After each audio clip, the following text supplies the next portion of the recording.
We are at war. Based on the numbers that he laid out yesterday, this is going to be more deadly than many wars that the U.S. has been part of. He rolled out numbers yesterday saying that even under a best-case scenario, this could lead to an American death toll equivalent to 2, 3, or even 4 Vietnam wars. On the coronavirus, there's a growing threat that cartels, criminals, terrorists, and other malign actors will try to exploit the situation for their own gain, and we must not let that happen. We will never let that happen. The president seems to be turning attention to cartels and gangs. That is a recurring theme for him. It is often a theme he uses when he wishes to draw attention away from a more pressing threat. We must not let the drug cartels exploit the pandemic to threaten American lives. In cooperation with the 22 partner nations, U.S. Southern Command will increase surveillance, disruption, and seizures of drug shipments and provide additional support for eradication efforts, which are going on right now at a record pace. We're deploying additional Navy destroyers, combat ships, aircraft and helicopters, Coast Guard cutters, and Air Force surveillance aircraft, doubling our capabilities in the region. Very importantly, our forces are fully equipped with personnel, protective equipment, and we've taken additional safety measures to ensure our troops remain healthy. Secretary Mark Esper, Attorney General Bill Barr, National Security Advisor Robert O'Brien will provide more details. In addition, I'm going to have General Milley, who's done an incredible job in so many ways, say a few words, and also with us our Chief of Naval Operations, Admiral Gilday, who you know, I think you know, and Commandant of the Coast Guard, Admiral Schultz. So I'm going to ask Mark to start, and then we can go, and after that we're going to take questions as it pertains to this, and then we'll go on to phase 2, which is the virus itself. Okay? Thank you. Please, Mark. So Defense Secretary Mark Esper will speak next. The President is continually using this phrase, we are at war. It's not a perfect analogy. A war is a conflict between different nations or states or different groups within a nation or state. The coronavirus pandemic knows no boundaries. It is something that can impact anyone, anywhere. President's direction, the Department of Defense in the Eastern Pacific Ocean and the Caribbean Sea. This initiative is part of the administration's whole-of-government approach to combating the flow of illicit drugs into the United States and protecting the American people from their scourge. I want to thank all of our partners in this effort, to include the United States Coast Guard, the Department of Homeland Security, the Drug Enforcement Agency, the Department of Justice, and members of the intelligence community for their tremendous support and cooperation. To conduct these enhanced operations, the President has directed the deployment of additional ships, aircraft, and security forces to the United States Southern Command area of responsibility. Included in this force package are Navy destroyers and littoral combat ships, Coast Guard cutters, P-8 patrol aircraft, and elements of an Army Security Force Assistance Brigade. These additional forces will nearly double our capacity to conduct counter-narcotics operations in the region. Additionally, 22 partner nations have joined us in this fight, bringing with them a variety of intelligence and operations capabilities needed to defeat these criminal organizations. Last year alone, United States Southern Command's operations resulted in the seizure of over 280 metric tons of drugs, much of which was designated for shipment to America. While this was an incredible achievement, there is much more work to be done. Transnational criminal organizations continue to threaten our security by smuggling cocaine, fentanyl, methamphetamines, and other narcotics across our borders. These drug traffickers put our communities at risk and destroy lives. Every year, tens of thousands of Americans die from drug overdose, and thousands more suffer the harmful effects of addiction.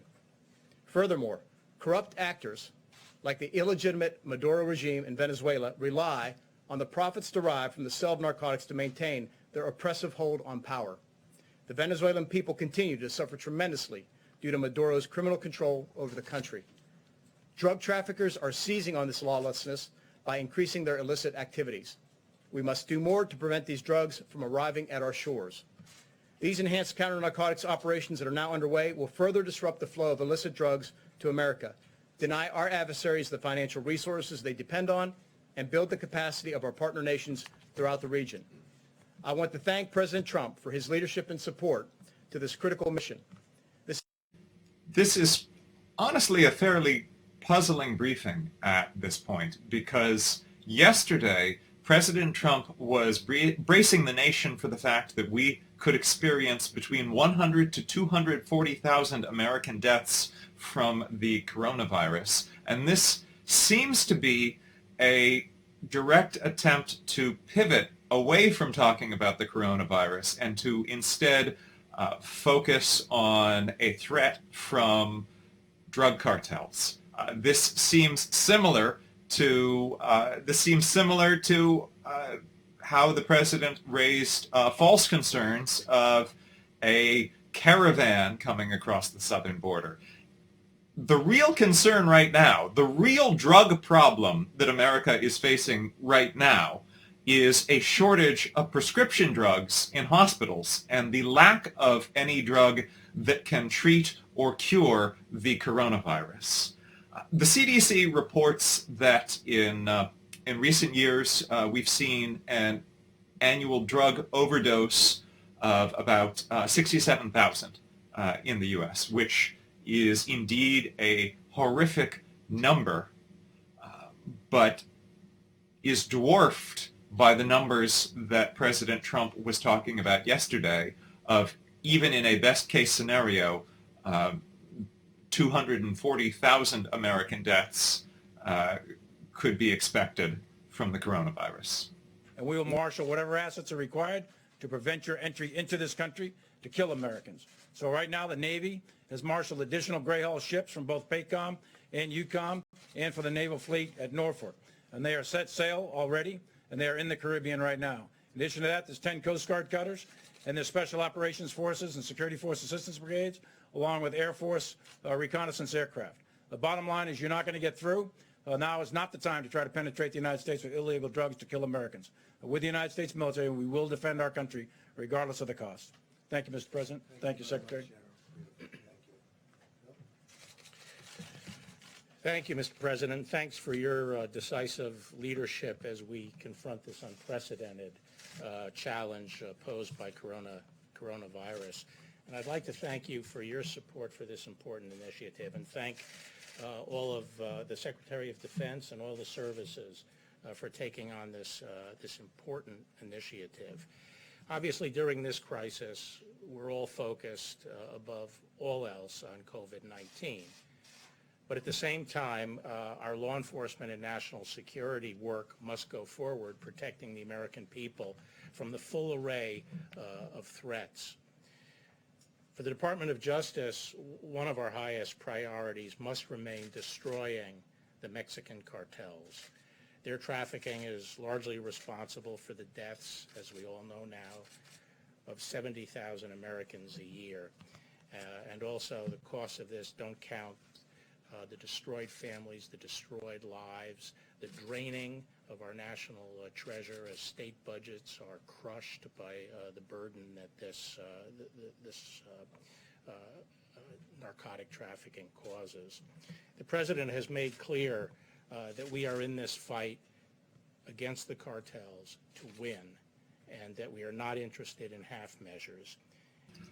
This appears to be such a blatant effort to direct attention away from the coronavirus by pointing fingers at a threatening scourge of drug dealers. This recalls the initial launch of President Trump's campaign. We must not forget that he began his campaign by saying, when Mexico sends its people, they're not sending their best. They're sending drugs, they're bringing crime, they're rapists. Those are the words that President Trump seems to be most comfortable with. This appears to be a direct attempt to move this debate into language that he is more comfortable with. Also, this claim that it is foreign drug lords who are responsible for American drug deaths overlooks the fact that in 32% of all drug overdoses, the factor is prescription drugs. And so this pointing the finger at cartels coming across the border and gangs and these mysterious caravans not only seems to be turning attention away from the immediate threat of the coronavirus, but turning attention away from America's biggest drug dealers, who are in fact the pharmaceutical companies who knowingly promoted opioid drugs and concealed the risks. This limitation meant we could only intercept a fraction of the traffickers and the various boats that were detected. This will now double our capacity, and we are talking about hundreds of tons of cocaine now we're now in a position to seize. So this is going to radically improve our interdiction efforts and put tremendous pressure, we think, on the cartels. And the effort that Southcom is undertaking is going to save lives by taking drugs off the street. Last week, I announced the unsealing of charges of narco-terrorism, drug trafficking, and other crimes against the former Maduro regime, 16 members of that regime, and their involvement in trafficking of 250 metric tons a year. A lot of that comes by sea, as I discussed at that time, but also because of the pressure we're applying by our sea interdiction, they are trying to establish. I can't help but feel that we've been rickrolled here. You tuned in because we announced this as the Coronavirus Task Force briefing. That is what we were led to believe would happen. The President and his Attorney General seem to be directly engaged in trying to pivot away from the subject of the coronavirus pandemic. And out of respect for you, the viewer, who tuned in to hear about our current national crisis, I'm going to take a few moments to talk about it, rather than giving a platform to what appears to be fear-mongering about fictional threats. The fictional threats of caravans and people pouring across the border that President Trump likes to delve into. Someone else has taken the podium. Let's hear what he has to say, but if it doesn't relate to the coronavirus, we're not going to give it a platform. The impressive U.S. Navy, Coast Guard, Army, Marine Corps, Air Force, and interagency operation will address a range of threats to our national security posed by narco-traffickers and narco-terrorists. It will reduce illicit financial support for drug trafficking that provides the corrupt Maduro regime in Venezuela and other. All right, well, the bait and switch continues, so I'm going to take a moment to talk about the coronavirus and how this administration has responded to it and the ways in which it opted not to respond to it. President Trump has repeatedly made the false claim that this is something that no one saw coming, and that isn't true. We know it isn't true. In fact, after this briefing finishes at around 7:15 this evening, we're going to premiere a new video where our producer, Zincle Esamoah, interviewed Jeremy Konendijk from the Obama administration. And he's going to explain how in 2014, the Obama administration learned from the lessons of the Ebola crisis and put together a global health security unit within the National Security Council. And that group also put together, Obama's team also put together a pandemic response playbook. Now, I know a lot of you have been doing your own cooking for the first time, if you've been living under stay-at-home orders, this pandemic response playbook was sort of like a cookbook, a recipe. If this happens, this is what you should do. The Obama administration wanted to leave any subsequent administration with the tools they needed to respond to an emerging health crisis. But President Trump fired this team in 2018. Now I'm going to see what he has to say, but if he pivots back to drugs and trying to point the finger at people coming across the border, we're going to turn him off and continue talking about the coronavirus. Country, and it's not that it's increased. We've probably got it down a little bit, but it's still a tremendous number. Families are being ruined, lives are being ruined. It's an incredible thing, especially as you're at this position. You would never believe it. I see things that nobody would believe. I see reports that nobody would believe. So I met with the group behind me, all of them, and we said, what do you think we can do? And they think they can interdict. They think that we can stop it before it gets to the shores, and they're coming from all over the place. And I can't help but feel that this is some sort of April Fool's prank that the president has played on us. He's talking about the families that are being destroyed by drug use, and it is true. It is indeed a crisis that this administration should be dealing with. But yesterday he laid out the threat that over 200,000 Americans could be killed by the coronavirus. If you want to talk about families who are being torn apart, there are roughly 4,600 families in America who have had to bury a loved one. In many cases that they have not even been able to say goodbye to in person because of quarantining. At least 4,600 Americans have been killed by this disease. That is roughly 10% of all the world's deaths as a result of coronavirus. I mentioned how the president fired the health security unit from the National Security Council. He did that in 2018. We don't know exactly why he did it. We don't know if it was because he just wanted to take apart anything Barack Obama had done. Earlier this year, he said that it was a cost-cutting measure. I'm going to see what he's saying now. Yeah, Mr. President, could you expand on that a little bit, because you tie it to COVID-19, saying that these drug cartels were taking advantage of the situation, of this pandemic. How exactly? well, because we're focused on so many other parts of the country and even parts of the world.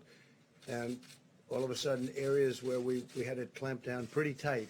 In fairness, the wall is up to about 160 miles already. And any areas where we have that wall, it's for the most part contiguous. We have fill-ins, but we're up to 161 miles exactly. And any place where you have that wall, other than walking around it on the edges. The president is not telling the truth when he says that 161 miles of wall have been built. I'm going to pull up what the actual mile is. Earlier this year, it was exactly 1 mile, but we are going to double check. I will tell you that while Arizona is primarily under a stay-at-home order, construction workers are working on the border to build the wall.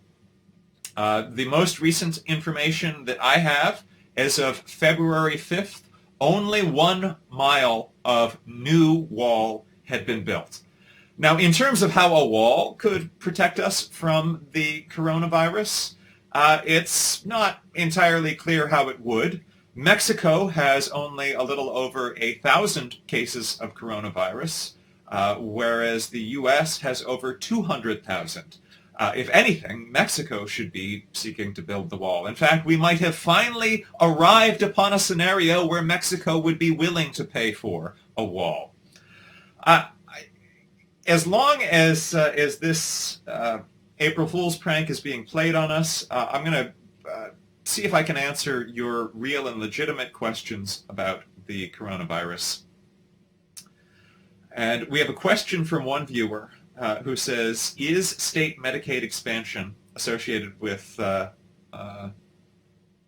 Hold on. Actually, this question is related to drug use. This is asking, is Medicaid expansion associated with county-level opioid-involved overdose deaths in America? And Jackson Davis from our newsroom has pulled the answer. He says that in a series of cross-sectional studies from over 3,000 counties within 49 states in the District of Columbia, Medicaid expansion was associated with reductions in total opioid overdose deaths and deaths involving heroin and synthetic opioids. So that is one more good thing that has come about as a result of Obamacare, which President Trump is currently, even in the midst of a global health crisis, arguing in court to try to overturn. All right, I'm going to see if the president has finally begun talking about the current crisis facing the U.S. Yes, though, that if it happens again, it may go up the food chain.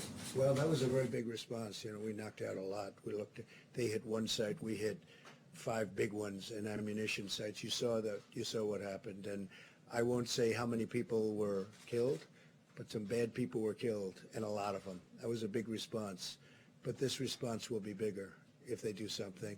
Yeah, you have one, please. Yes, thank you, Mr. President.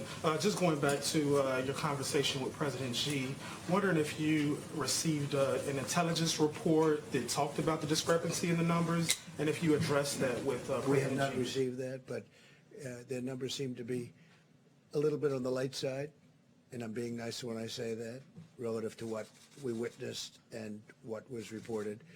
But we discussed that with him, not so much the numbers as what they did and how they're doing.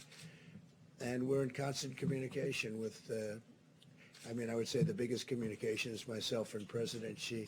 The relationship's very good. We have, look, they're spending, they will be spending when things even out. This is obviously a little bit of a hurdle, what's happened over the last month. But they'll be spending $250 billion buying our product, $50 billion to the farmers alone, $200 billion to other things. They never did that before. So we have a great trade deal, and we'd like to keep it. They'd like to keep it, and the relationship is good. As to whether or not their numbers are accurate, I'm not an accountant from China. Explain things at all in terms of the trade deals? No, because people just don't know. People don't know where did it come from. I think we all understand where it came from, and President Xi understands that, and we don't have to make a big deal out of it. We didn't like the fact that they said it came from our soldiers, and they haven't pursued that. It was, and that was a mid-level person said that. That was not a high-level person, so I will always assume the best. I'll assume the high-level people didn't know about it. It was a foolish statement. So, look, the relationship with China is a good one, and my relationship with him is, really good. Please. Can I follow up just on that point on Chinese propaganda that you mentioned as well as Ambassador O'Brien? So in the past several weeks, China has been shipping PPEs, masks. They've either been selling or donating everywhere, Africa, Europe, Italy, Russia, and really pushing this narrative that they're taking on a global leadership role in the crisis. So what are your thoughts on that? And is there any plan for the administration to take on that role? I view that as a positive if they're helping other countries. We have 151 countries right now that are under siege by the virus, under siege. Some are doing really badly. They don't know about social distancing. These are countries that aren't highly sophisticated. They don't have great communication to the rest of the world. They don't know the things that we're doing. The president just said that 151 countries are impacted by the coronavirus. It is actually in 180 countries. Ventilators right now. Now it takes a period of time to build them. And again, nobody could have known a thing like this could happen. We're building thousands. We will fairly soon be at a point where we have... The president has again falsely said that nobody knew that a thing like this could happen. The Obama administration left behind a pandemic preparedness playbook laying out exactly what would need to be done and highlighting the risk that something like this could happen. Had the administration followed the playbook, it would have begun putting plans in motion in January to prepare for this moment. And it, in fact, did not, and the president did not declare a state of emergency until March 13th. Wouldn't that be terrible to stop it? Is the U.S. stopping shipment of our own stockpile through USAID to other countries? No, whatever we have, whatever we've committed to, we commit. But we also need a lot for ourselves, so we're very focused on that until we get over this. So obviously, we're not going to be shipping too much until now. We do have excess of certain things, and we don't have enough of others. I just had a great talk today with the Doug McMillan from Walmart, and I gave him a very, very big order for gowns, for protective gear, for the doctors, for the nurses, for everything, and he's actually very excited about it. He's the biggest purchaser of this kind of thing, I mean, of anything probably in the world, and he is very excited about it. And he said, what size? I said, it's almost unlimited. When you look at these hospitals, the amount that they order, you almost say, how could they possibly use so much, whether it's masks or the protective gear? But we are supplying a tremendous amount, and we just ordered a lot from. The president has repeatedly expressed skepticism that hospitals need as much personal protective equipment as they say that they need. We need to remind you that there are over 200,000 cases of the coronavirus in the U.S. Most personal protective equipment that medical professionals use is designed for single use, meaning that it is discarded between patients as a protective measure. I think we're losing ground, but we don't want to lose ground. That's why we're doing it. I don't want to lose ground. It's a big fight. I've seen many families where they're wiped out because they lost a son or a daughter or a husband or a wife or whatever, or all of them. And we don't want to lose ground. And we are heavily focused on the virus, very heavily focused. And with this, we have never, after this goes into effect, which essentially is now, we will never have been so focused on drugs coming into our country as we are right now. And remember, as that wall gets bigger, that really helps us a lot. Really helps us a lot. Yeah, please. Is the Mexican government or any other Latin American government working in conjunction with? There is no evidence that a wall will help the drug effort. Walls are a medieval form of technology and defense. Coming into our country right now. And as we complete, again, the wall, in addition to the 27,000 soldiers, it's a very tough place to come into. When I took over, people were coming in and they were bringing whatever they wanted. They were bringing drugs of any type, and now it's very hard for them, and it will get harder and harder. But the president of Mexico is a great guy who's really helped us a lot. 27,000 soldiers, 27,000 Mexican soldiers. And you remember when I first took over, they had all of the caravans coming up with 10,000, 15,000 people in the caravans. They were marching through Mexico. That's not happening anymore. Please, in the back. Mr. President, are narco militants such as the FARC 57th Front out of Colombia or the Maduro regime, do you know if they're working in conjunction with the Mexican cartels? Is there any intelligence indicating that? I cannot tell you that. I know the answer to that. I believe I do, but I cannot tell you that. We have information that would lead us to believe something very powerfully, but I cannot tell you the answer to that. Yeah, please, Jeff. Mr. President, have U.S. forces in Iraq taken any precautions because of this particular attack? And have you? They're taking precautions, and we are watching it very closely. And if something bad happens, it's going to be very painful for the other side. Have you been in touch with the Iraqi government about this? They know about it, yeah. They know. Are they offering additional protection or We'll see. We'll see what happens. But, we're down to a small force now over the years. Since we've been bringing smaller and smaller. And we're down right now to a small number, but we have very powerful air power there. We have the big base, and which will, nobody can get near it. And nobody can even get near that. But we've really largely left. We've taken tremendous amounts out, and we've deployed them elsewhere, including bringing some back home. And do you think tweeting about it will help prevent that from happening, or perhaps give them a heads up? It's social media. It gets out. I have hundreds of millions of people, number one on Facebook. Did you know I was number one on Facebook? And I just found out I'm number one on Facebook. I thought that was very nice for whatever it means. No, it represents something. And when I can explain to people... The president, one day after highlighting that 240,000 Americans are likely to be killed by the coronavirus, is now bragging about being number one on Facebook. He also, a moment ago, suggested that the wall is nearing completion. 1 mile of border wall, 1 mile of new border wall has been built in the past 3 years. At this rate of completion, it appears that the wall will take another 6,000 years to be completed.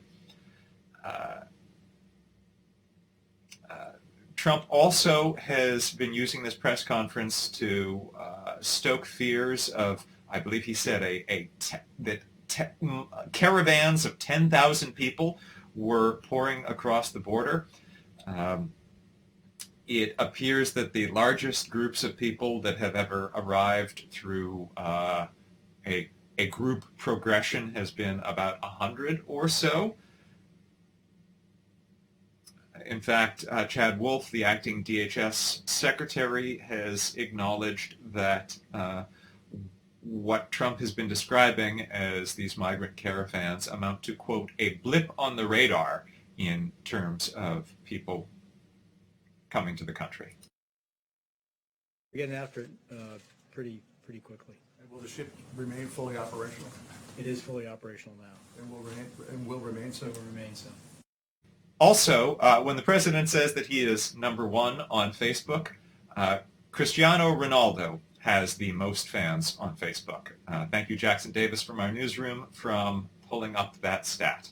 Those sailors are spending 14 days in quarantine before they get underway. We've increased the amount of testing equipment as well as physicians on board our ships at sea.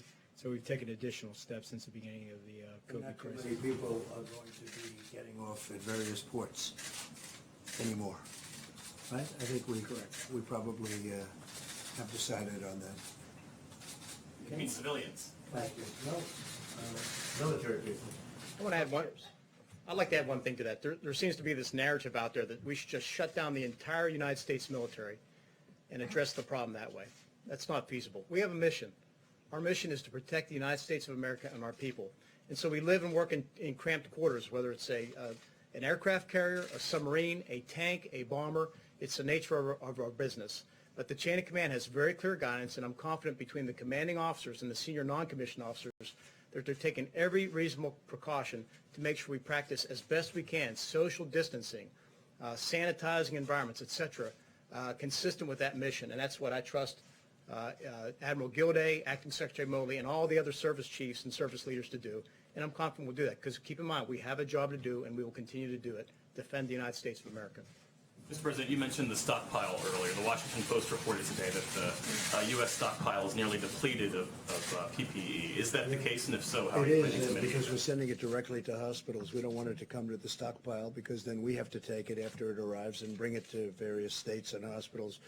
One of the things, and again, we ask the states to do this as much as possible. Many of the states have people that, whether it's that or clothing, they make clothing, lots of clothing in many of the different states. We said, see if you can get it directly from those manufacturers. Make a deal.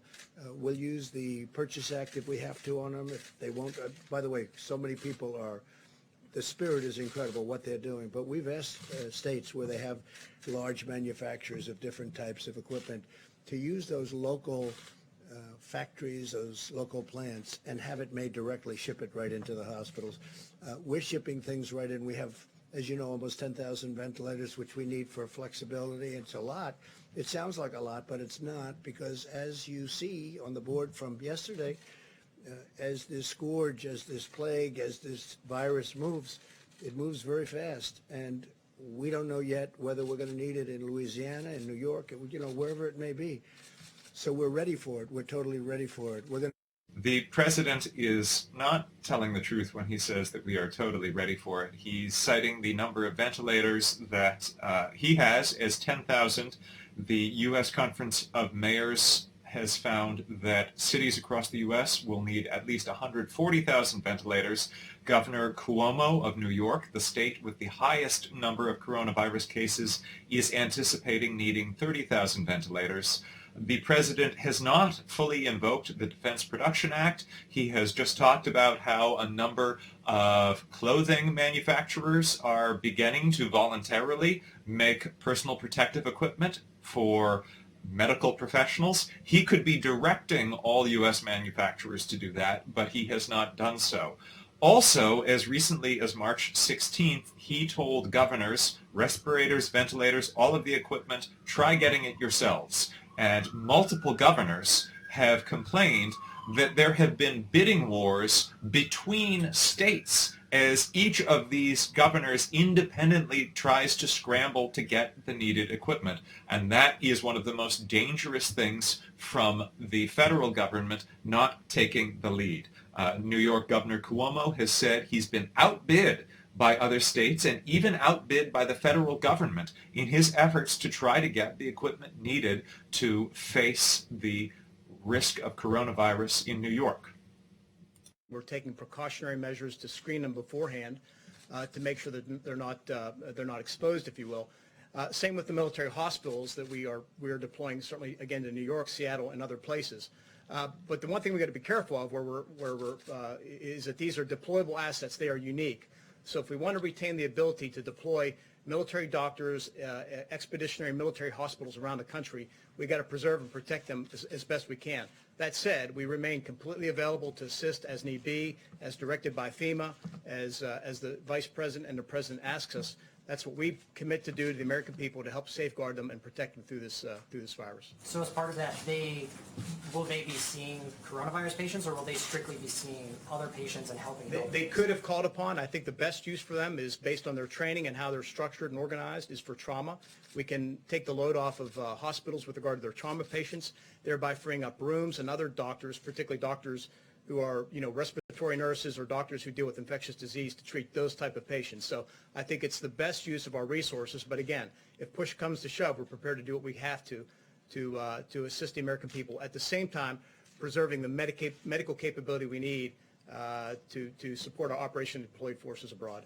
And we're looking at doing 2 additional brand new hospital ships, because these ships have really, they've really struck a blow, very positive blow for what they're doing, going into Los Angeles, going into New York. So we're looking very seriously at building 2 additional ships of about the same size. Building 2 new ones or deploying 2? It'll either be, building, but we're looking at building either 2 new ones or doing the renovation of another large ship. But this has really worked out well, so probably 2 brand new ones. Now, the president is saying that the ships that have been sent, one to California and one to New York, have relieved the problem of a shortage of beds. That's not true. The state of New York is anticipated to need 140,000 hospital beds. It has 53,000. The ship brings 1,000 more, but it's still a shortage of close to 100,000. Hopefully we won't need them. We're going to find out pretty soon. We're only going to know at the time it happens. We prepare for the worst. We are preparing for the worst. Unfortunately, that's the way we have to look at it. Just to follow up on the purpose of these naval ships, you mentioned something about, treating... We are not prepared for the worst. At the moment, we appear not to be prepared for the best case scenario. 19, they're not doing that. The birth of a baby not being done on the ships. Okay. Can I have a follow-up question with Attorney General Barr, please? This has to do with the visa restrictions on immigrant doctors. Is the administration considering easing the restrictions or waiving restrictions for doctors with J1 or H1B visas so they can help other doctors during this crisis? Actually, the immigration laws are no longer under the administration of the Department of Justice, and I haven't been participating in any of those discussions. What about you, Mr. President? Can you respond to that One question, more for Mr. this group President? back here. To Secretary Esper, the WHO, this is on the topic of coronavirus in Iran. The WHO confirms that Iran is vastly underreporting its coronavirus cases, not just cases, but fatalities. According to on-the-ground estimates, that might be as high as 15,500 deaths. 32 commanders in the military in Iran are now confirmed either in dire condition or dead. You have 8% of the parliament now down with coronavirus. So is Iran's soundings of aggressions today that President Trump just tweeted about, do you think strategically, is that a bluff on their part, or is this a sign of very clear desperation? Where are you strategically on that? Well, first and foremost, we empathize for the Iranian people. I mean, they clearly have been hit hard. As you know, I think the president's spoken about it, certainly Secretary Pompeo. We've offered assistance, we've offered medical supplies, et cetera. They have refused that.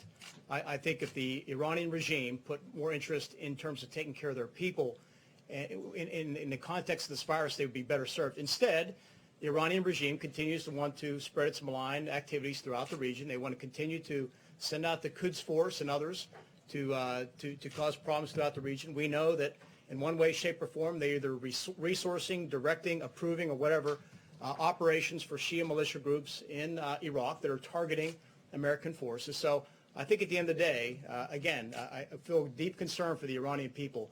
The important thing is the Iranian government should focus on them and stop this malign behavior that they've been conducting now for over 40 years.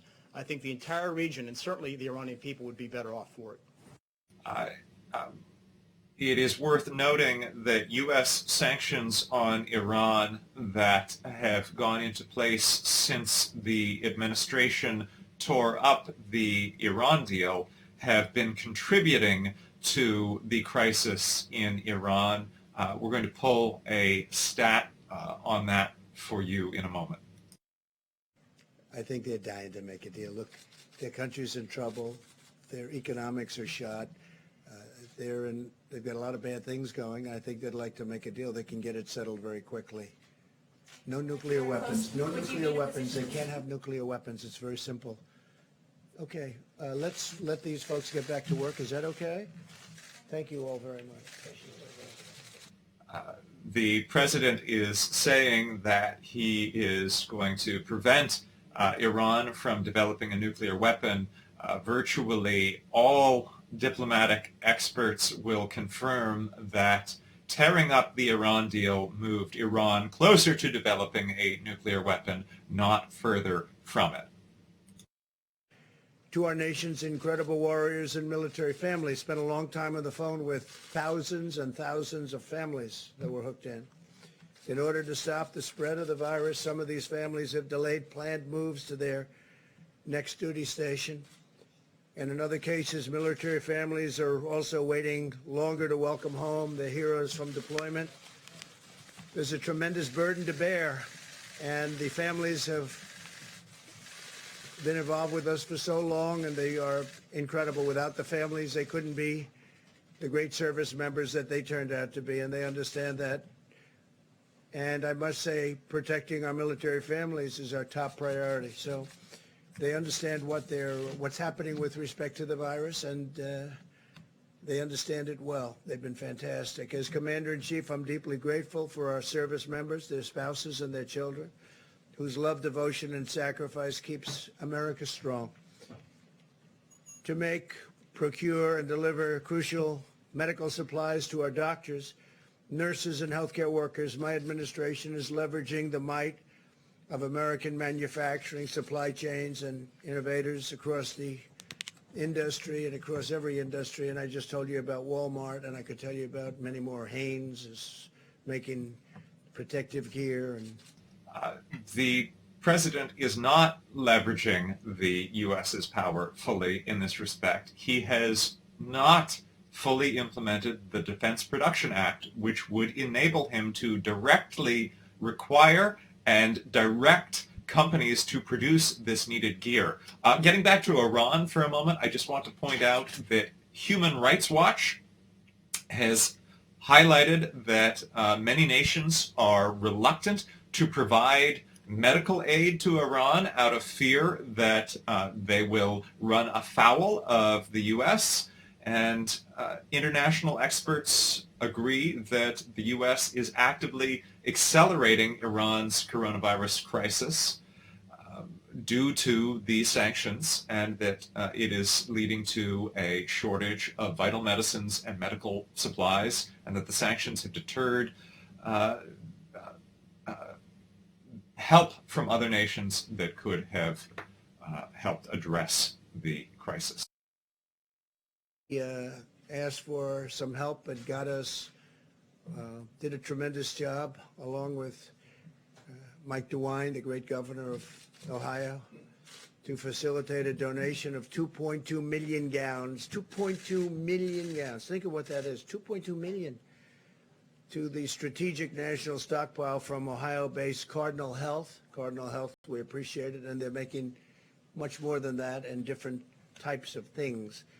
We're profoundly grateful for their contribution to protect the lives and safety of our healthcare professionals. Cardinal's been working with us very well.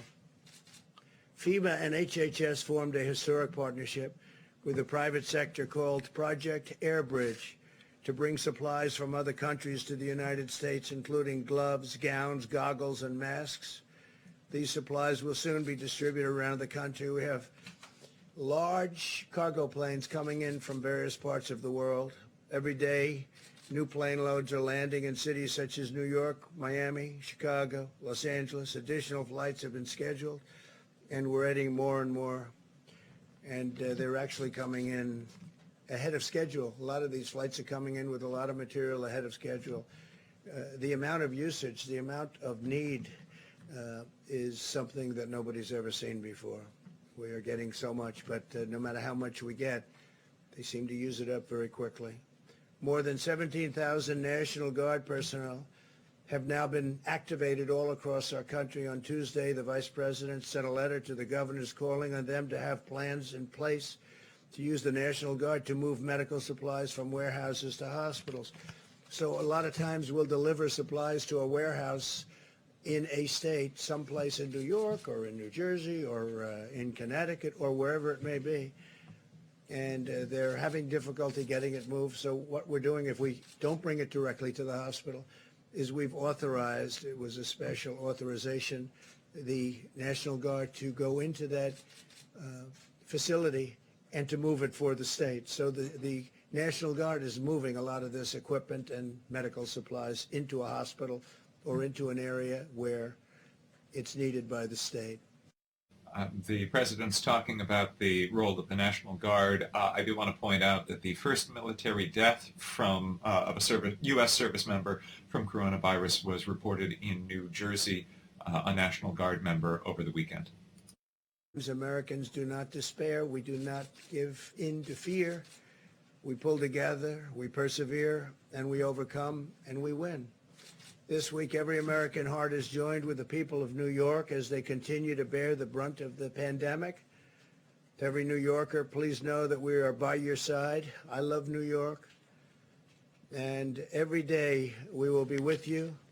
And it could very well be that others take over from New York. There are some areas, some hot spots in other states that are really exploding. Some, like Louisiana, were very late. And then all of a sudden, it was like an explosion. In confronting this deadly plague, America is armed with capabilities never dreamed of in past centuries. You look at 1917, the pandemic. It was something, ravaged parts of this country, but ravaged Europe, ravaged. They say 75 to 100 million. Some people say 50 to 75 million. People died. Think of that. And that was a long time ago, over 100 years ago. Many books written about the 1917, 1918 pandemic. Our doctors are poring over the virus genetic code, designing potential therapies and vaccines. Our planes are airlifting supplies from every corner of the earth. We're watching other countries, and they're watching us to see whether or not and who's going to be the first to come up with a cure or a remedy of some kind, or even a help, if it can help. And of course, a vaccine. We're looking very strongly for a vaccine. Johnson & Johnson is doing well, and other companies are doing very well. But our most powerful asset, our greatest weapon in this effort, is the spirit of our people. And we want to keep away, keep a distance, keep away. If you don't get it, it solves a lot of problems. If you don't get it, and you can't get it if you keep the distance. American spirit is unyielding, unwavering, and unbreakable. It's incredible. I've never seen anything like it, the way the people have pulled together, the unity of this country.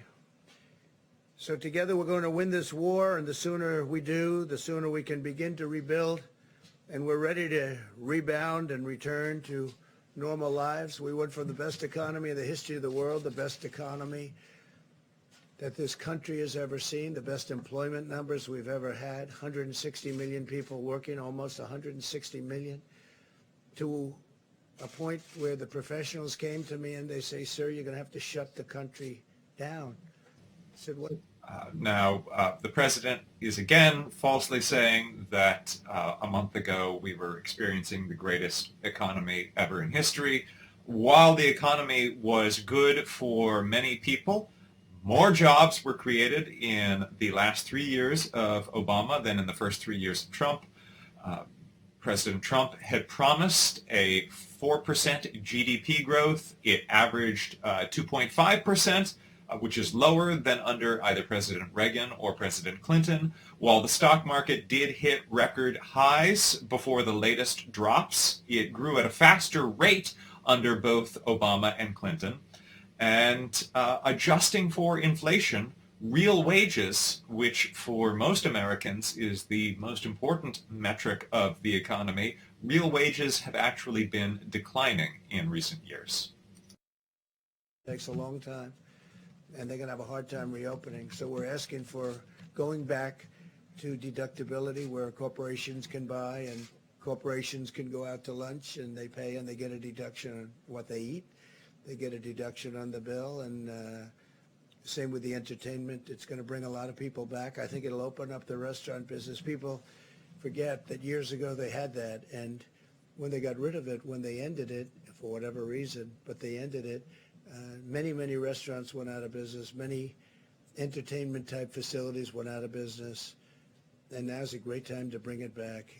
It was a terrible time for that business after they ended it. But this is... The Federal Reserve is warning that coming out of this, we could be looking at 30% unemployment. The president seems to be suggesting that this could be solved by making meals tax deductible. We will... oh, how are you? Thank you, Deborah. So we'll take some questions, and we make progress day by day, please. Mr. President, so yesterday you were talking about a friend you had who was in a coma. Yeah. I'm sorry to hear your friend's going through that. But you said this is no flu. There's still some people who kind of think of this as the flu, and over the past month you've compared it to the flu sometimes, saying treat it like the flu, or treat it how we handle the flu. So what changed your thinking on that, or your language on that? I think the severity. I think also in looking at the way the contagion, it is so contagious. Nobody's ever seen anything like this, where large groups of people all of a sudden, just by being in the presence of somebody, have it. The flu has never been like that, and flu is contagious, but nothing like we've ever seen here.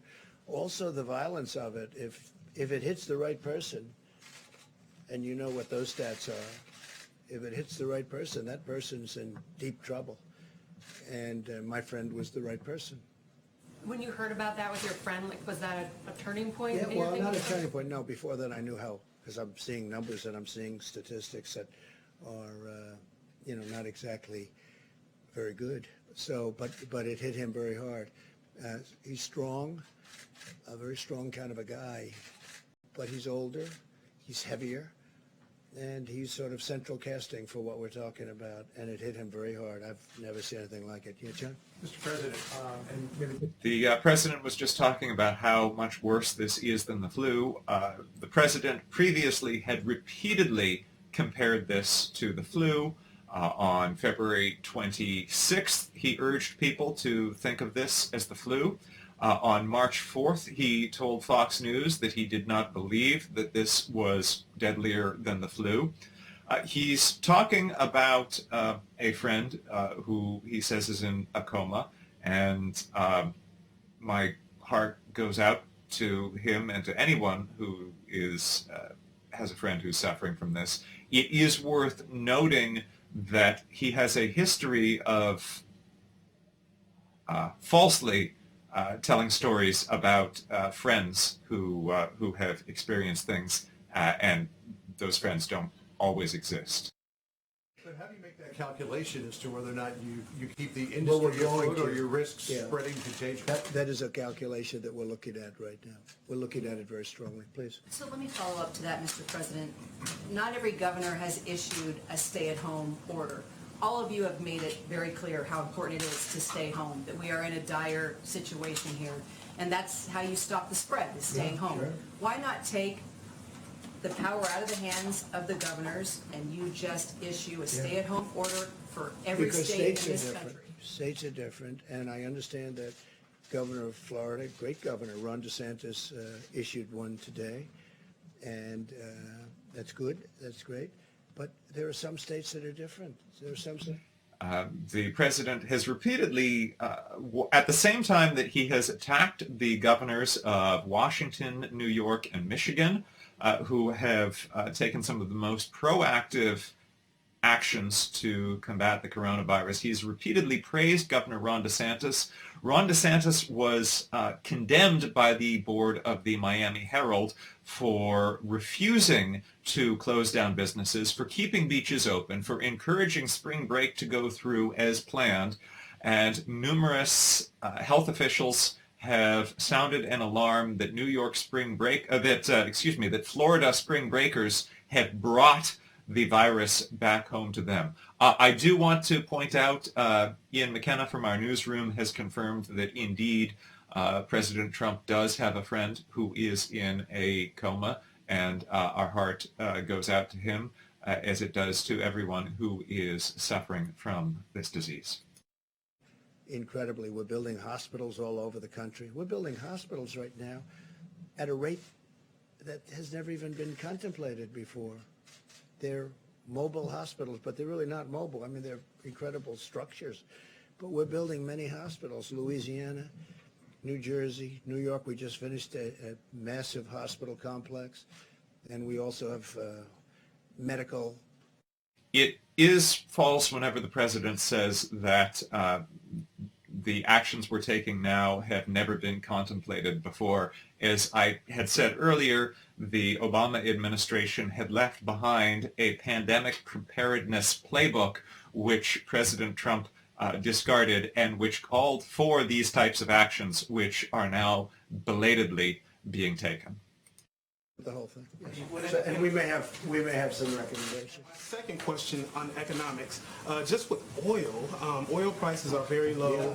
The Saudis have increased production. I know that you've spoken about liking low oil prices, but then there's also the industry aspect. Like from 1950, these oil prices. And that's when they had big dollars, big, beautiful dollars. So do you advocate cuts? Do you advocate cuts to production? Do you? Well, look, we have a great oil industry, and the oil industry is being ravaged. And as you know, Russia, and I spoke to President Putin, we had a great call.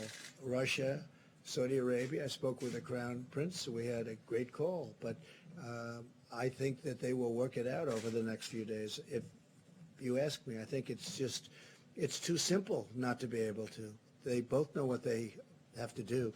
So I think I have confidence in both that they'll be able to work it out. But it has ravaged an industry worldwide, not here. I mean, worldwide, the oil industry has been ravaged. So there was a lot of oil production to start off with, and then on top of it, it got hit with the virus, and business went down 35, 40%. So that business is a tough one. And, you know, they have ships all over the sea. I told you yesterday, all over the sea, massive tankers that they're using for storage. They go out and they just sit there. There's no place to go. They have massive amounts. Now, Gasoline's going to be 99 cents a gallon and less. You know that. That's already starting. It's popping up, 99 cents. So that's like giving a massive tax cut to people of our country. When we try and get the airlines going, if fuel is costing much less, it helps with getting the airlines, which is always a tough business, always has been a tough business. But with that being said, look, I want to get that industry back where it was. We were doing records in that industry also. We want to get it back to where it was. So I think that Saudi Arabia, Russia, they're negotiating, they're talking, and I think they'll come up with something. I'm going to meet with the oil companies on Friday. I'm going to meet with independent oil producers also on Friday or Saturday, maybe Sunday. But we're having a lot of meetings on it. I think I know what to do to solve it. But if they're unable to solve it, then I think I know what to do to solve it. Can you give us a glimpse we of won't what you're mention doing? it now, but it's tough. I think I know what to do to solve it. We don't want to lose our great oil companies. You know, we're the number one producer of oil in the world. And a month ago when you said that, it was great. Today when you say it, it's not so meaningful. But I do believe there's a way that can be solved, or pretty well solved, and I'd rather not do that. I think that Russia and Saudi Arabia at some point are going to make a deal in the not too distant future, because it's very bad for Russia. It's very bad for Saudi Arabia. It's very bad. I mean, it's bad for both. So I think they're going to make a deal. You know, the free market is a wonderful thing. It's amazing how it can work. But I think they're going to make a deal. Yeah. Mr. President, a couple of questions, one for you, one for Mr. Wolf, if possible. Over 5 million immigrants in this country do pay taxes through their IT numbers, yet they will not receive any money in their stimulus package, and no undocumented immigrant will receive any aid from the government during this crisis. How do you suppose they survive during the COVID-19? Well, you know, you're saying undocumented, meaning they came in illegally. And a lot of people would say we have a lot of citizens right now that won't be working. So what are you going to do? It's a tough thing. It's a very sad question. I must be honest with you. But they came in illegally. And we have a lot of people that are citizens of our country that won't be able to have jobs. Now, I do think once we get rid of the virus, I think we're going to have a boom economy. I think it's going to go up rather quickly, maybe very quickly, and maybe slowly, but it's going to go up, and it'll all come back. And I think it's actually going to come back stronger than what it was because of the stimulus. But it's a. The president has been making very rosy predictions about how quickly the economy will rebound. It is important to bear in mind that on top of the direct damages from businesses and jobs lost because of the coronavirus, the U.S. has also incurred an additional $2 trillion of debt because of the relief bill. Essentially until there's treatment or a vaccine, for example, people looking forward to the summer talk about, going to baseball games, going to concerts. We have political conventions over the summer. Are things like that possible or safe without a vaccine or a treatment in place? Yeah, I think if we get to the part of the curve that Dr. Burke showed yesterday, when it goes down to essentially no new cases, no deaths at a period of time, I think it makes sense that you're going to have to relax social distancing.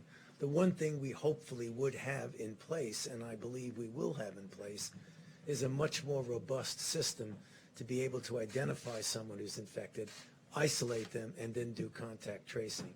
Because if you have a really good program of containment that prevents you from ever having to get into mitigation, we're in mitigation right now. That's what the social and physical distancing is.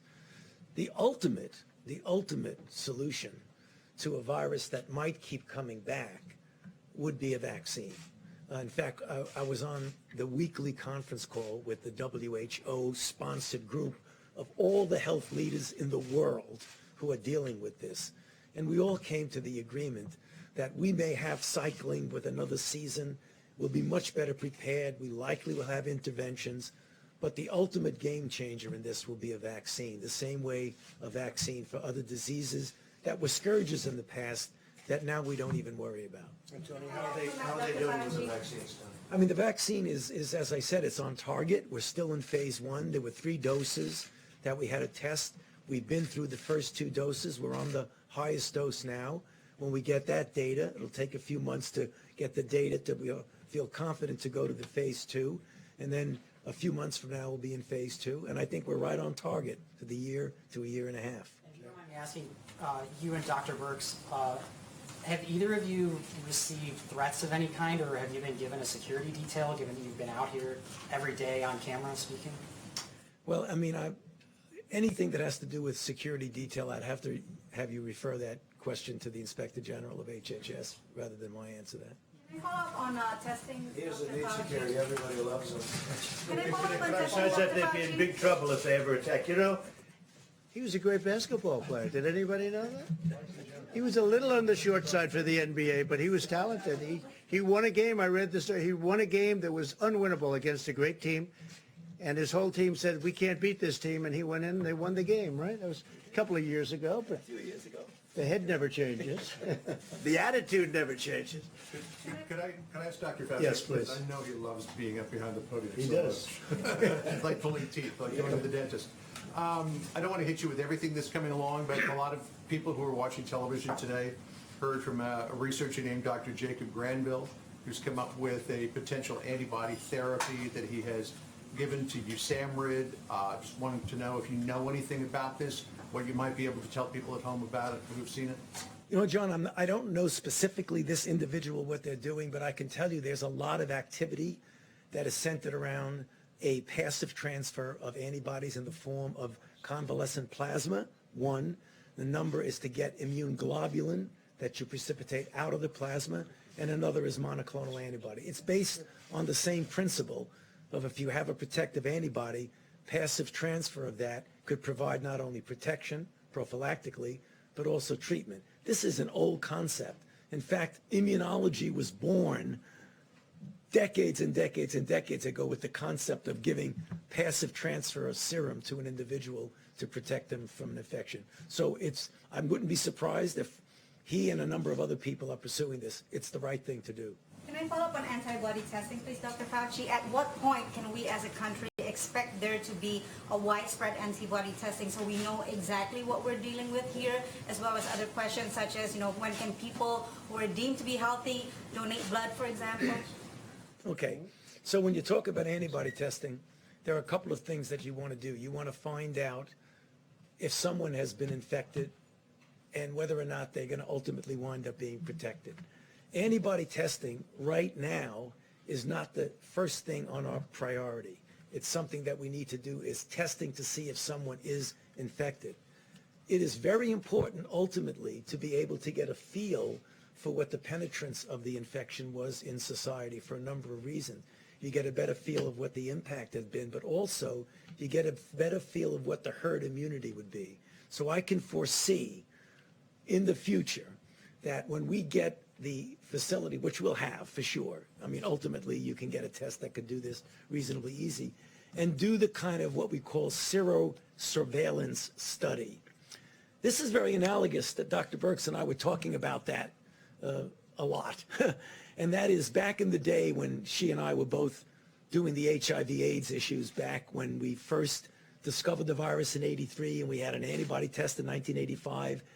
We found out by serial surveillance, representative in different populations, that we were dealing with the tip of the iceberg when we saw individuals who were the ones who actually got infected.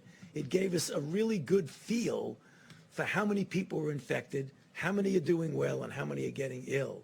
I foresee that we'll have that same sort of information, which will be important information. But right now, that's not our immediate problem.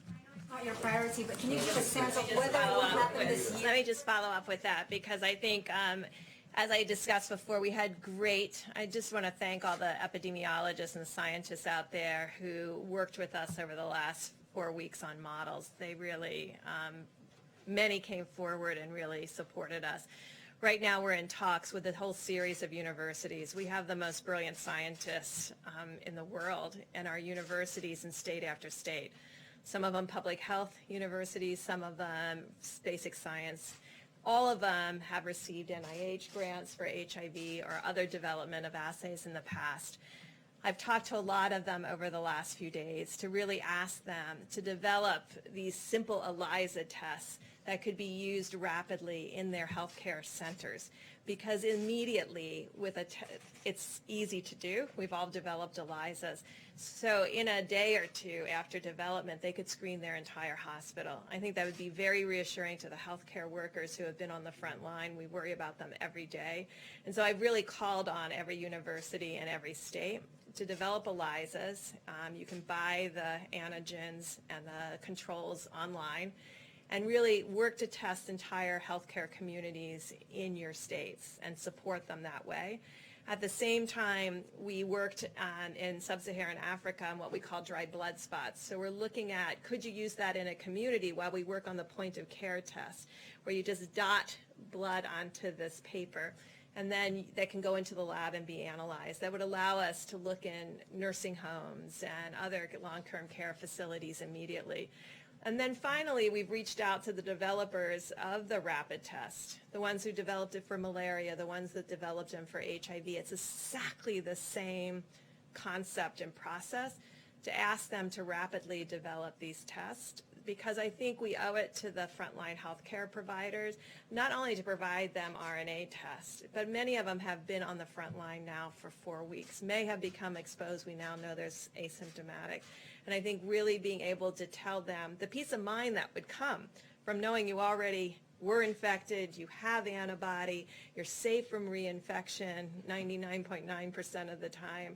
And so this, I think, would be very reassuring to our frontline healthcare workers. And our universities can do that by Friday. So I'm putting that challenge out to them to really work on that and do that. That's what we did in the early days. We had ELISAs up and running within days of having the antigen. And so this is what's really possible. So we're not waiting. We're asking for help now. Potentially, this could happen soon, even within this month, if people It could take up happen that soon, challenge? within this month, if the universities help us. Absolutely. Dr. Burke, Mr. President, on Florida, Governor DeSantis says that he spoke with you before issuing his stay-at-home order. He spoke to me this morning. He has some loopholes in that for That I don't know. He spoke to me this morning. He for knows what he's religious doing. events, for example. Very good large job. religious groups can meet together. Now that doesn't really agree. Who can? Religious groups, I like didn't churches, speak to can him meet. about it, but he did speak to me this morning. We talked about it. Please. Full mitigation, sir. Does that go against your model? Because that's not full I mitigation. don't know. I'd have to look at what he did. Back to the healthcare workers on the front lines, following up with Dr. Burks as well. Hazard pay. You have said you have wanted that for the healthcare workers on the front lines. I know Secretary Mnuchin has mentioned something about that possibly in I the like it. fourth level of the stimulus I like package. it. But can you make it happen now? Do we have to wait for a fourth Well, stimulus? I think it's something we're discussing in terms of bonus or bonus pay. It doesn't have to be called hazard pay. It could be called, hey, look, I watch those people go into hospitals that I know. I talked about one of them, right? But I watch them walk into those hospitals, and they walk in men, women, young, middle-aged, not so many older ones. And I watch them. They're almost like, and I think I take the word almost out. They're like warriors. They're going in. People are cheering. Where there's a building across the street, the people are screaming. They're clapping. Today, the president is rightly celebrating the brave women and men who are working on the front lines of this crisis in our hospitals. In the last two briefings, he accused them of being thieves, suggesting that the reason for New York's shortages of masks is that they were, quote, going out the back door. Never met her before in my life. We're practicing social distancing. That's good. That's a good idea. Makes our marriage strong. It's good for our marriage, right? There are a lot of people who are worried about getting sick, and do they end up in a hospital, people who are uninsured, and will they be crushed by medical bills? You were considering last month already in March, reopening the healthcare.gov exchanges. There has been a determination not to do that. Could you tell us what the rationale was behind that decision, and what would you have as an alternative? Okay, they took that up under the task force, and maybe Mike, you want to say a few words about it? Well, thank you, Mr. President. And what I can tell you is that the President has made a priority from the outset of our task force work, make sure every American knows that they can have a coronavirus and they don't have to worry about the cost. We were very inspired as well because of the President's engagement with the leading health insurance companies in the country that now, so far, 2 of the top health insurance companies in America have announced that they're not only willing to waive copays on testing, and now testing is fully covered because of the bill the President signed for every American, but also that these 2 insurance companies have waived copays on all coronavirus treatment. Insurance companies waiving copays is great news for people who have insurance. It is not so helpful to people who lack insurance, and as just highlighted by that question, President Trump has decided against allowing people to enter the marketplace in the midst of this pandemic. He has decided against reopening the Obamacare exchanges to allow people to acquire the insurance that could give them the health care they need. Sure that every American can have a test that needs one. We're dealing with supplies, and we're making great progress in building personal protective equipment and ensuring that ventilators are available, particularly for the communities most impacted. But the American people can be confident that as we move into this, we're going to make sure that our healthcare workers are properly compensated for their extraordinary and courageous work. And we'll make sure that the financial burden on those who end up contracting the coronavirus and dealing with its most serious symptoms also can deal with those issues and deal with those costs. Understood, Mr. Vice President, but there will be people who don't have insurance who get sick before any of these mitigation efforts are put into place. And without opening the healthcare exchanges, where can they find insurance? People who aren't insured by these companies that are covering the cost of the copay, where can people go now to get health insurance if they get sick, before they get sick? Well, all across America, we have Medicaid for underprivileged Americans. And at the President's direction, the Center for Medicaid and Medicare Services has given unprecedented waivers for states to expand coverage for coronavirus testing and treatment. We've also extended waivers for Medicare administration to make sure that people have access to that coverage. The Vice President is highlighting that people who can't afford insurance can get Medicaid. The administration is involved in a lawsuit to take away the Medicaid expansion from Obamacare, along with the rest of the law. And it doesn't address the problem if you earn too much to qualify for Medicaid and you don't currently have insurance. How can you get it? President Trump could reopen the public health care exchanges and allow people who don't have insurance to choose to buy it, and he is declining to do that. Center for Walmart today in Southern Virginia. And I saw the way this company that literally has already hired thousands of people. These workers are coming to work. The truck drivers are coming to work. Farmers are working in the field. Grocery stores made a commitment to the President a month ago that no grocery store in America would close down. The food supply is strong. We're getting food on the table of every American. But it's because the President went to these leaders and said, we need you to step up and do your part. We engaged. The Vice President is just highlighting that the food supply is strong, and it is important to note that President Trump has just used a moment earlier in this briefing to attack undocumented workers. Undocumented workers make up an estimated 1 million of U.S. farm workers, including between 60 to 75% of California's workers. They live, work, and travel in crowded conditions with few safety measures in place to protect them from this virus. And these are the people who are putting the food on our table. This is the reason our food supply is secure. So it is particularly bitterly ironic for President Trump to be insulting them at this briefing while celebrating the strength of our food supply. We're going to look at, because it doesn't seem fair If you have it, you have a big advantage, and at a certain income level you do. I think it's one of the greatest answers I've ever heard, because Mike was able to speak for 5 minutes and not even touch your question. No, I said that's what you call a great professional. But let me just tell you, you really are, it's really a fair question, and it's something we're looking at. Well, I mean, just in terms of a fair question or not, I always endeavor to ask fair questions, but this is a huge worry for people in this country who are in that donut hole. They don't have commercial insurance. They don't qualify for Medicaid. Right. What do they do? Group, and it's a pretty big group. We're looking at it. I mean, we spent the entire 2000 election talking about the donut hole, and it's still there. Yeah, we are. I haven't been up there yet, though. You know, the other people have been talking about it. No, I mean, and they haven't spoken. This was 20 years ago we were talking about it. But they're talking about it. They're talking about it. I know, but they're talking about it in the 2020 election too, and nobody's gotten to it. Nobody's talked about it at all. Mr. President? I think we will. Yeah, I think we're going to get to it. I think we're going to get to it. I don't think the other group will get to it. They haven't even spoken about it, and it's a big group of people. It is, again, still must be said, President Trump is committed to repealing Obamacare. He's talking about giving health coverage to more people now. He is committed to repealing Obamacare. He is suing in court to do that. An estimated 32 million people could stand to lose insurance as a result over the next decade, including between 19 and 21 people in the immediate short term. And during this pandemic, he is still trying to take health coverage away from people.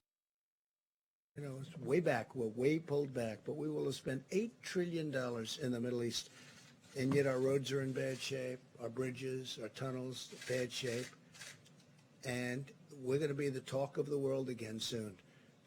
But we want $2 trillion. We will have spent in the Middle East, and all we got out of it was death and cost. But all we got out of it was death. Millions of people. You have to look at the other side too. Millions and millions of people killed. Our great soldiers, thousands killed, so many wounded, hurt. And yet when we want to go and fix a road someplace, we want to do what we want to do in our country. No, it's time that we spend money on our country. That's what we're going to do. It's time that we start spending on our roads and our bridges and our schools and all of the things that we're supposed to be spending on. And people are finally getting used to it. And you could look at all of what we've done in the Middle East, way back in so many different places, way back in other countries too, by the way. And I've gone to other countries that are very rich. I said, I'm sorry, you're going to have to reimburse us for our costs. They don't even want to know what I'm talking about. It takes them 20 minutes to figure it out because nobody's ever asked them to do that. And they're doing it. They're doing it. And they have no choice. They have to do it. So it's time that we start spending on the USA. Okay. Please. Mr. President, this is a question for the Vice President. On March 9th, you said 1 million tests had been delivered and another 4 million would be delivered by the end of the week. That clearly did not happen. What happened with those projections? What went wrong? Well, I think the test kits were delivered, according to HHS, but the difference is between receiving a test and the ability to rapidly produce a result of that test. And frankly, because of the public-private partnership that the President initiated now more than a month ago with our massive commercial laboratories across the country, our team was reported today that we're now doing more than 100,000 tests a day. More than 1.2 million tests have been performed. States have established drive-through sites all across the country. In fact, states have been so successful with the community-based and drive-through testing that we're working to transition over completely all of the federal work on drive-through testing and have the states completely manage that process. But the administration is repeatedly engaging in some revisionist history on our experiences with testing. In January, before they'd had a single case, Germany was working on tests. The World Health Organization started providing these tests to countries. We said, no, we don't need your tests. And as a result, testing has not begun happening on a systematic basis until a few weeks ago. South Korea got its first case of the coronavirus the same day as the United States, that is January 20th, and immediately went into work attempting to get a widespread testing system in place, and they are still, to this day, testing 4 times as many people per capita as the U.S. Per capita, we are behind most nations in testing. Down the road to get to where Dr. Fauci and Dr. Birx want us to be for many of the states that don't yet have significant outbreak. There's some 19 states where we don't have significant outbreak, but we want to be doing the kind of surveillance testing in those states that will allow us to, early on, to identify people with the coronavirus, do what the experts call contact tracing, and ensure that in that state we don't have an outbreak of the coronavirus. So, in many countries all over the world want to know whether or not they can use, especially our new test that was just developed by Abbott, which is almost instantaneous, which is going to be great. And remember this: we inherited. The word is we inherited bad tests. We really inherited bad tests. These are horrible tests, and it was broken. The president repeatedly makes this bizarre false claim that we inherited bad coronavirus tests from the previous administration. The coronavirus is a new disease. There were not tests existing before. New tests had to be developed. There was no situation of having inherited bad tests. Hotspots. I am looking where flights are going into hotspots.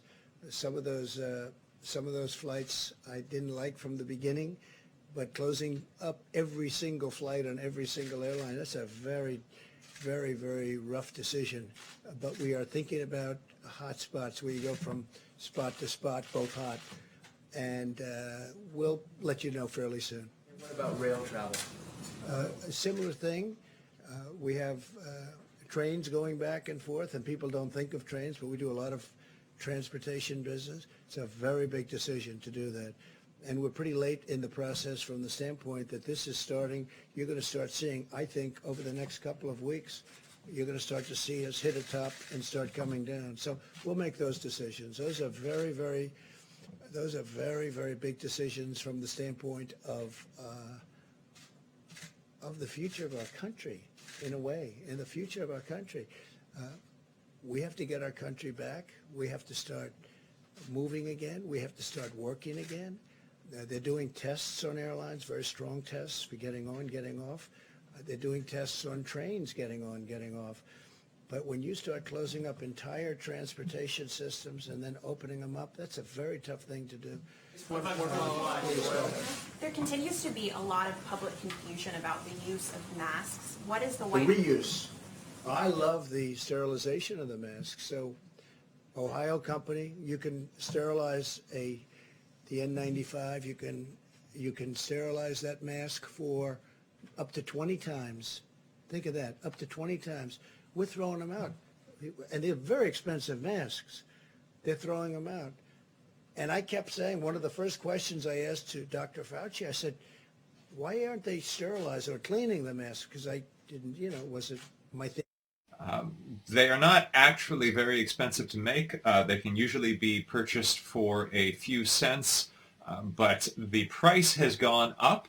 Governor Cuomo complained that because of competing for price with other states, the masks that used to cost a few cents now cost $7.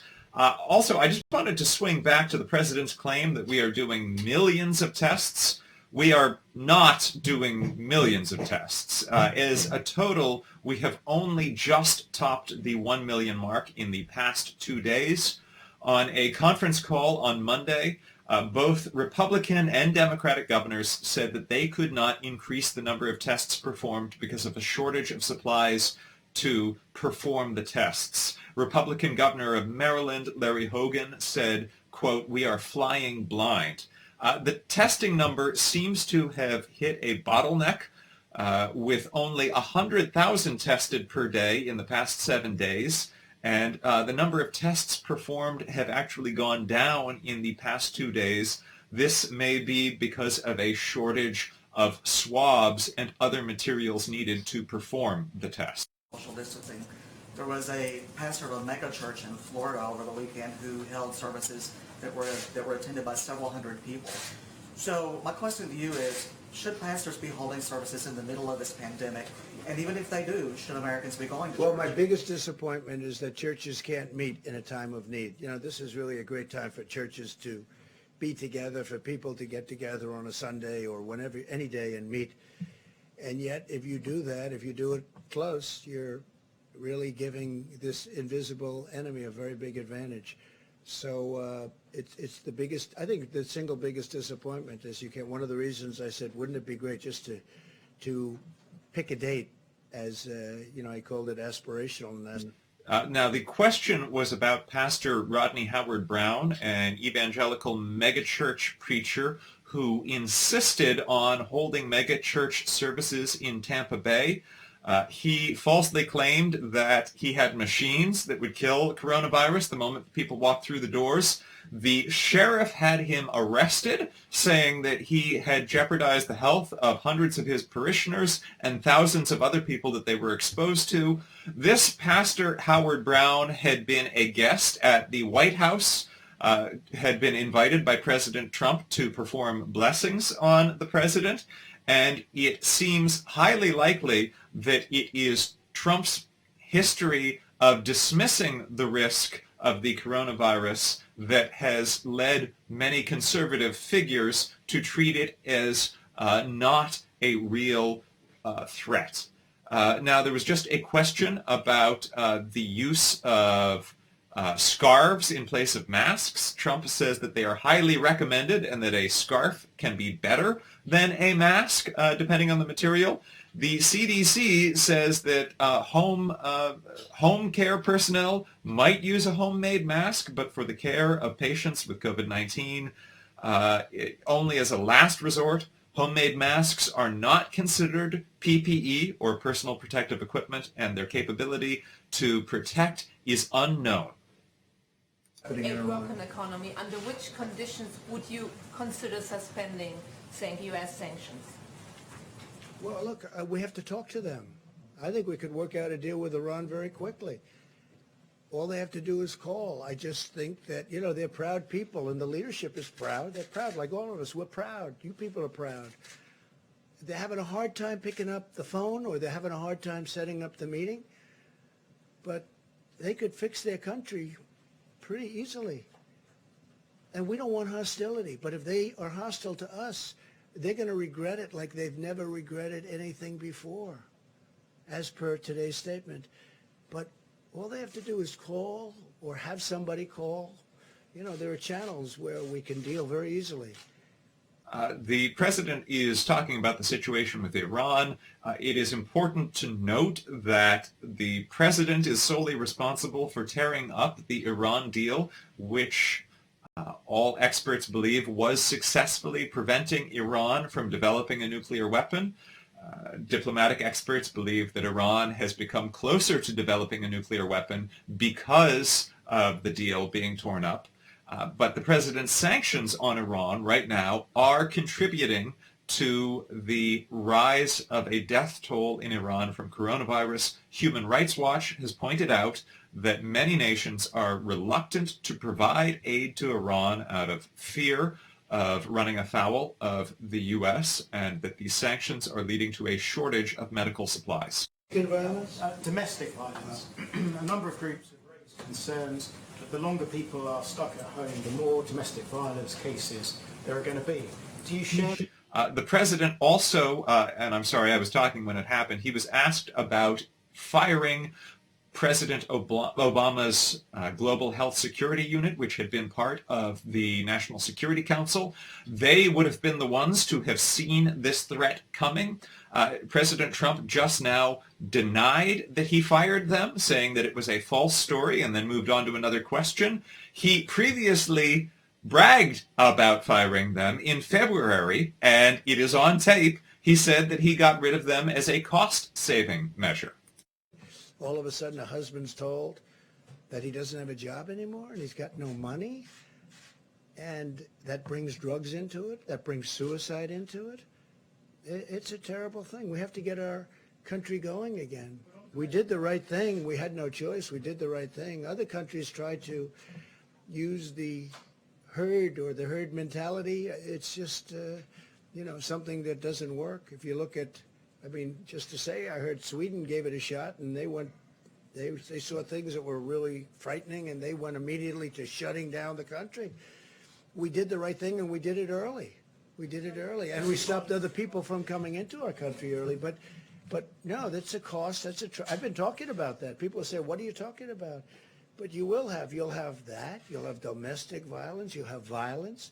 You'll have suicide. You'll have drug addiction. A lot of people are going to be lost. We want to get this open as soon as we can. I'll be the happiest person. So will you, everyone in this room. Happy when we get the word that this is the time, and we have our common sense, and they'll give me a decision, or they'll be making certain statements, and I think I'll know how to interpret those statements very well. I'll be with Mike. I'll be with the task force. I'll be with a lot of very talented people, including the two people on stage with us. But I look forward. That'll be a great day. All right. How about one more, please? Can I ask a question about Mr. Wolf? Can I ask a question? Sure. Mr. Wolf? Check. What is the current contingency plan in ICE detention centers where cases of COVID-19 are already popping up? Some people have been released. Is there a contingency plan, and would you release the most vulnerable people like children and the elder? Well, ICE looks at, on a case-by-case basis, even well before COVID, on looking at certain detention facilities and determining on a case-by-case basis if they do need to release individuals. And when we do that, we often put them on alternatives to detention as well. In the case of COVID, we're looking at vulnerable populations, and again, ICE is doing that in conjunction with CDC and other medical professionals. And in some cases, we do need to do that for the health and safety and the well-being of those detainees. But again, that's a case-by-case basis. We're not going to make any blanket statement that we're going to release individuals of whole groups at a time. So it's really important, and I've said it twice now, it's really a case-by-case basis, determining the health of that particular population or detainee, the facility they're in. Different facilities have different capabilities, whether it's an ICE-owned facility or it's a contractor-owned facility. And so we're certainly doing that. We're doing that today. We've been doing that for the past several weeks. Can you say how many have been released? While you're up, could you talk about how tight that southern border is right now? Absolutely. We continue to build miles of the wall every day. We're up to over 150, I believe. We're continuing to build. This is a false statement. 150 miles of wall have not been built. Some pre-existing fencing has been replaced with newer fencing, but only 1 new mile of wall has been built. Also, Secretary Wolf is talking about the state of people held in ICE detention. There are currently an estimated 37,000 people held in ICE detention facilities, and a federal judge had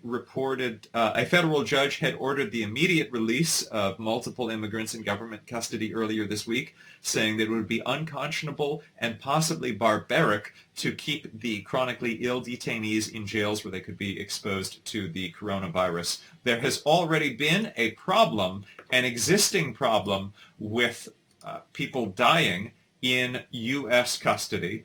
I'm checking the number of cases of detained immigrants who have died in ICE custody just last year. Midway through last year, it was already up through 24, and that was long before there was a coronavirus crisis in America. ICE confirmed their first case on March 24th. We want the farmers, they've had this for years.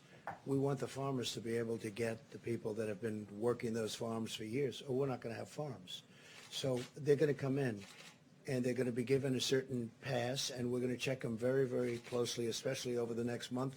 Because remember, after a month or so, I think once this passes, we're not going to have to be, hopefully, worried too much about the virus. But we want them to come in. We're not closing the border so that we can't get any of those people to come in. They've been there for years and years, and I've given the commitment to the farmers they're going to continue to come, or we're not going to have any farmers. Well, the president is correct that without immigrants, we would not have farm work. As I mentioned earlier, over 1 million U.S. farm workers are undocumented laborers, and they are the people who are responsible for our food supply. Notified, a lot of Canadians, a lot of British on the ship, and they're coming to take the people that are on the ship back to their homeland. Canada's coming, UK is coming, and we have a lot of, and we have Americans. We have some people that are quite sick, and we're taking care of that. I'm speaking with the governor about that a lot, and it's a tough situation. It's a tough situation. You know, you can understand. You have people that are sick on those ships, and states don't want to take. They have enough problems right now. They don't want to take them. But we have to, from a humane standpoint. We don't have a choice. It's like, I don't want to do that, but we have to. People are dying. So they will be led into the country. We're going to do something. We're going to do something. At a minimum, we're sending medical teams on board the ships. We're taking the Canadians off and giving them to Canadian authorities. They're going to bring them back home. The same thing with the UK. But we have to help the people. They're in big trouble, no matter where they're from. Happen to be Americans, largely Americans. But whether they were or not, I mean, they're dying. So we have to do something. And the governor knows that. This is a change of tone from the president, who on March 6th had suggested keeping people aboard a cruise ship, not letting them enter the country, because he didn't like the idea of the numbers of cases on U.S. soil increasing. He said, I like the numbers to be where they are. I don't need to have the numbers double because of one ship. This was referring to the passengers of the Grand Princess cruise ship. In order to get their $1,200 check. Is that the way it's going to be, or is there something you can do to I had heard that. Now I don't know. Do you know that answer, Mike? No, IRS issued some guidance. Yeah. It sounds like it. It's I mean, not in the bill, but we it's can get IRS. back. Yeah, it's a process that they're working on. We'll get back to you as soon as we find out. All right, one more, please. Mr. President, you spoke with President Bolsonaro of Brazil today. I did. I and spoke to him. According to Twitter. He's great. He's a great guy, and he's doing a wonderful job. From Brazil, spoke to him this morning, and just a very complimentary call. He's working very hard. He's got a problem with the virus, got a big problem, and we talked about it today at length. We had a call this morning, and Brazil is shut down, as you know. They weren't going to shut it down, but they had to. So Brazil is shut down. The world is shut down. Nobody's ever seen anything like this. The entire world is shut down. You go from having the most powerful economy in the world and from other countries that are doing well to being everything is shut down. It's very sad, but we're going to get it going, and we're going to be stronger than ever. I really believe that. We're going to be stronger. We're going to have a big bounce, a very big bounce when this is gone. And I just want to thank the American people. I want to thank these great professionals, and I want to thank the media, because really, for the most part, the media has been very fair. Thank you very much, everybody. Thank you, Mr. President. And that was President Trump's daily coronavirus task force briefing. We saw a puzzling beginning of it, where the president seemed to be intent on deflecting attention away from the coronavirus and yet again pointing it at the bogeyman of these gangs of cartels that were supposedly coming across the border. Later on, the briefing returned to the subject of coronavirus. Yesterday's briefing, we were alerted that the number of people who could be killed by this disease in the U.S. could be between 100 to 240,000 people. That is 2 to 4 Vietnam's worth of killed Americans. It is a frightening prospect. But the piece of true information that the president concluded on is that the American spirit is strong, and we will get through this. And here at NowThis, we will do everything in our power to help provide you with the best possible information. My name is Alan Piper. I was supported today by our entire newsroom, most especially Jackson Davis, Maddie Green, Michael Lester, Nico Pitney, Mac McDonough, Ian McKenna, and Shelby Backelin. Everyone is working from home. Everyone is also in a situation similar to most of you, where we are staying inside and trying to protect ourselves. Please, everyone watching, stay inside, wash your hands if you need to go out, tell your loved ones how much they mean to you, and do not lose hope. We will get through this together. Thank you for tuning in. I will see you tomorrow. Good night.